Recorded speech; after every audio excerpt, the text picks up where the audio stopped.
Hello, my name is Adam, and I'm on a quest to be the most prolific reviewer of all time.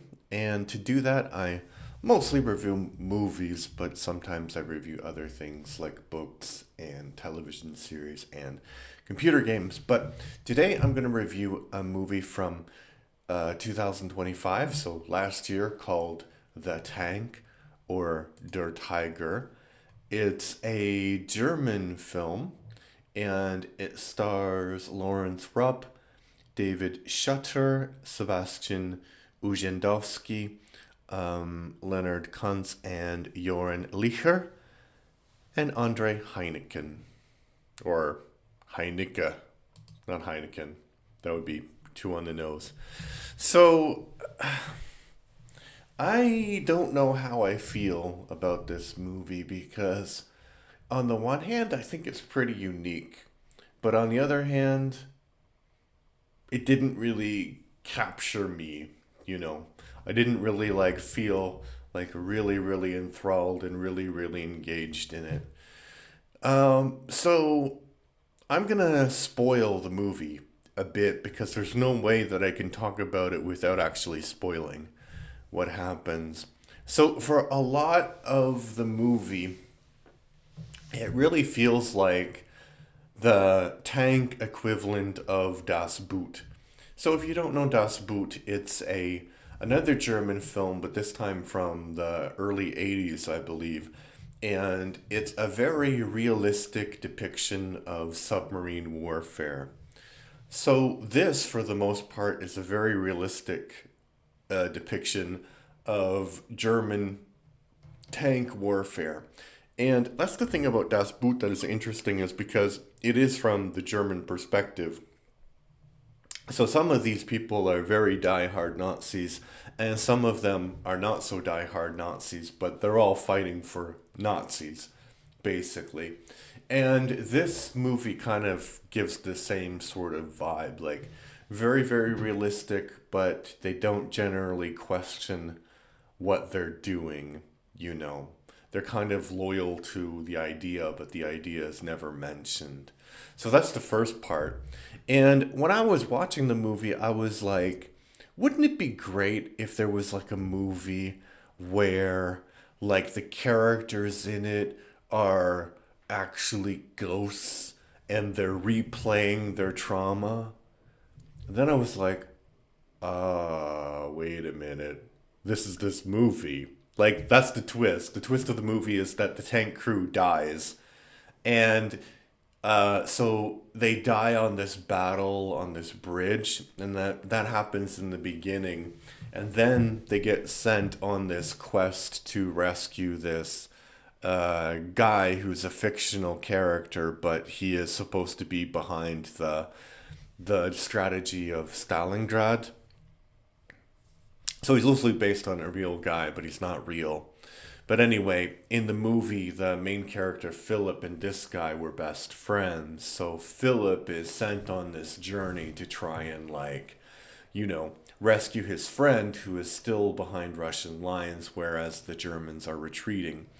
So you have all of these things that happen after they get killed on this on the bridge, and it just seems like more and more unrealistic, right? So you do kind of see what's happening. And then there's the question, like, what does it mean? Because he goes to the end and he sees his friend, and his friend is like, you're dead. All of these things that have happened to you for the past 45 minutes of the movie are you. It's all your imagination.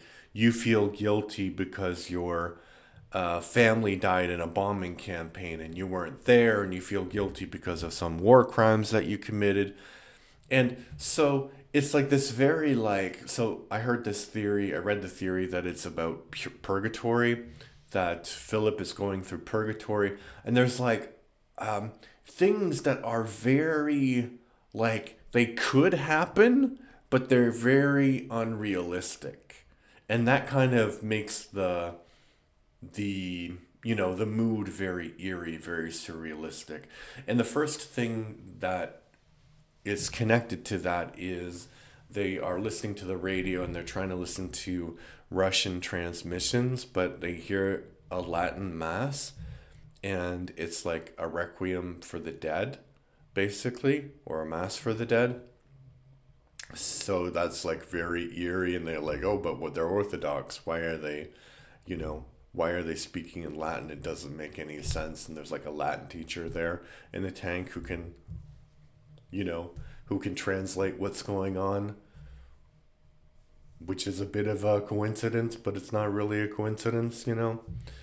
And then there's this thing that so they keep calling this tank the Tiger tank because it's like a tiger tank, and they did have this. So the Tiger tanks were too heavy to cross bridges, so they had this like thing that you could make them amphibious to like cross a river. So they go underwater and they make it amphibious and they stay underwater. And I'm like, that is weird. There's no way that that is actually something a Tiger tank could do. But apparently it could do, but like they didn't really do that in war, but they did it in this one. And I think it just shows you like the unrealness of the situation where they are maybe not in purgatory, they're not in hell, or Philip's not in hell, but he's in this kind of like weird place, which is not life and it's not death, and maybe it is hell. You can't really tell, actually. I don't really think that there is. So, do I think that he's in purgatory? I don't think so. And the reason, the argument is that he does some selfless thing and then he's like becoming a better person. You know, he does this selfless thing by saving his one of his tank crew from this mine, right? But I don't think that's how evil works, right? Evil is not 100% evil all the time, and it's not good is not 100% good all the time. So Philip has done this really horrible thing, like he's massacred this hospital full of like women and children. And that doesn't mean that Philip didn't do anything good in his life. Probably he did, but so I don't buy the fact that this is purgatory. I think it's some kind of afterlife, but I think it's an afterlife where I think it's kind of like the Lucifer idea of the afterlife. If you've ever seen that, so it's a like I guess it's a comic, but it's also a TV show. And in the TV show, the hell is a place that's created by our own guilt, right? So people get put in hell because they feel guilty about what they've done. And the moment they kind of come to terms with what they've done, they accept what they've done, they kind of move out of hell. So I think maybe that's this kind of idea of the afterlife. Now, I think people kind of are treating this movie like it's a war movie, and they're kind of disappointed with this whole spiritual side of the movie. I saw a review where someone was saying, you know, it doesn't make a lot of sense that they suddenly would be, you know, that there'd be this spiritual ending tacked on. But I think the ending is not tacked on. I think what's tacked on is the tank stuff. The tank stuff is like a way of telling this story. You know, all about guilt and suffering and, you know, morality about our choices and things. And I I don't see any problem with telling this story like this. I think it's a very German attempt to come to terms with this period of their history. And I think it is a bit superior to Das Boot in that the rebellion against the Nazis in Das Boot, like they kind of do these kind of small rebellions against the Nazis, but they're not like political rebellions, right? It's not that they have disagreed with the fundamental aspect of the Third Reich. They just don't like the way that the Third Reich is managing this submarine warfare.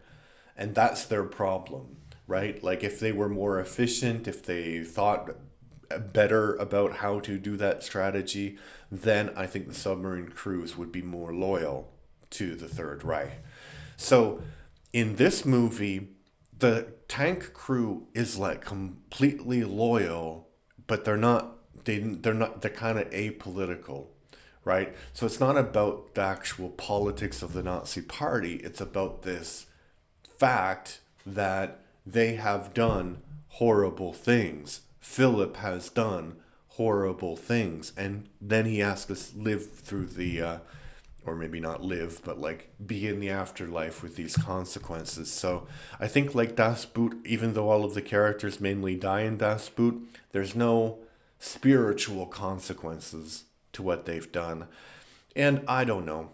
I can't really tell you what my spirituality is. I don't think that it's important for this review, but I could see why someone would really want Nazis to have some spiritual consequences for their actions, because if you believe in a just universe, you'd think that there would be some kind of punishment, and whether it's just your own internal guilt punishing you or the God punishing you, I don't know. So I don't think that it's necessarily a bad movie. I think that even though this movie didn't really resonate with me so much, I think that it's one of those movies that people will come back to in 10 years, 20 years, and they'll be like, yeah, this is a story about morality. So yeah, I don't know if you can watch the movie having had it spoiled, but I did say I was going to spoil it, so I don't know. If you've seen the movie, what do you think about it? Do you think that they're in hell?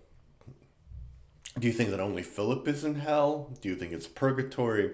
Do you think that this spiritual aspect was tagged onto it, or is it an integral part of the story? Let me know what you think in the comments.